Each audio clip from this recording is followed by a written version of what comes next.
In video games, the term broken is often misused and overused to describe a powerful weapon. Typically, when developers release a new season for a game or are doing an in-game event, they'll often introduce new weapons. In order to entice people to buy these weapons or to pay for tiers in a battle pass, they'll make those weapons extremely overpowered. While you do not have to pay for the Avancys LMG in Battlefield 2042, it is possible for you to purchase battle pass tiers in order to unlock it. Full transparency, while I did farm XP using my XP farming method, which you can see in my previous video, I did pay for some of the battle pass tiers in order to get the Avancys. The reason that I did purchase it is because I make Battlefield content and I want to share the information with you guys.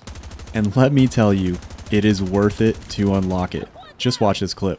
The Avancys LMG feels like it has the handling of an SMG with the control of an assault rifle, all while having the ammo capacity and fire rate of an LMG. It's kind of crazy when you see it, right? What's up guys, it's Rivtech, and before we get started, please make sure to hit that like button, and if you haven't already, make sure to hit subscribe. It's free to do, it costs you nothing, and it helps to get my videos put into the YouTube algorithm so more people can see it. And I appreciate everyone who has been subbing in the past couple of videos. Thank you very much. Alright, let's get started. As I said in the intro, you can unlock the Avancys in the Battle Pass at level 34 in one of two ways, playing through the Battle Pass or by purchasing Battle Pass tiers. Once you unlock the Avancys, you go and do what every other Battlefield player does, and if you don't do it, you're lying. You go into solo mode or co-op mode and you farm bots until you get all of the attachments for your weapon. And when you're using the Avancys, unlocking all the attachments takes probably less than 45 minutes. Now that you have those attachments unlocked, let's break down which attachments you should use in order to take advantage of the capabilities of the Avancys. Depending on your playstyle will determine what magazine you use, but I like to use the standard issue extended mag. It has 300 rounds, and if I'm playing a game mode where I have to shoot down vehicles, I'll use the high-powered ammunition. The standard mag, which you see in the third slot, carries 200 rounds, and that's good as well. Gives you a little less handling though. The extended mag is great. Just make sure that when you're firing it that you don't hit that reload button too early.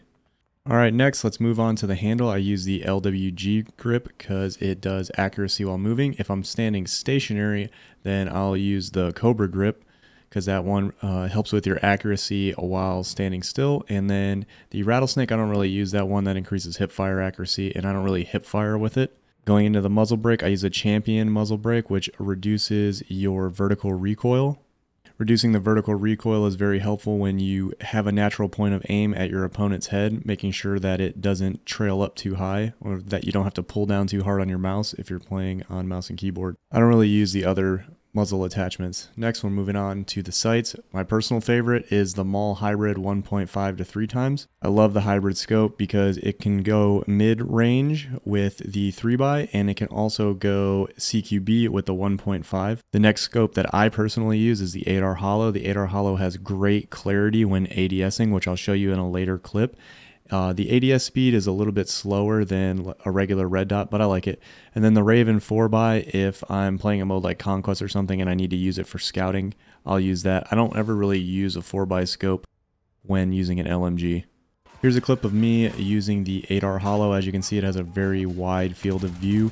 You can see very clear through the sight, which helps with target acquisition and transferring to other targets. I love using it on this part of Stranded as you push to objective C1. And for the sake of transparency, here's me using it in a real PvP lobby.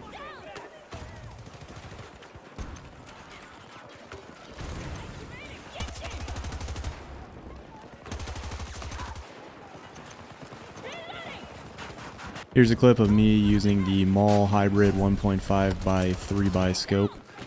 This is my favorite one to use. In Stranded, you can aim down the hallways with the 3x, and then once you get close, you can also switch it to the 1.5. All the things that make this weapon great, like the ammo capacity, the low recoil, and the high fire rate, are what I personally believe are going to get this weapon nerfed in the future.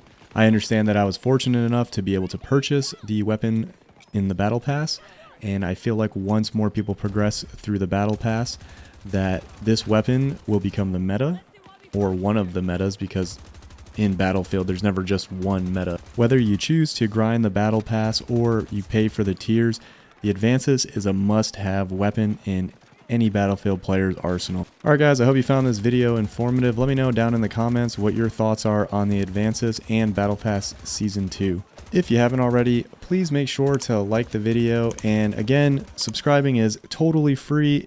If you enjoy this type of content, please hit the subscribe button for more videos like this. I appreciate you watching. I'll see you guys in the next one. Later.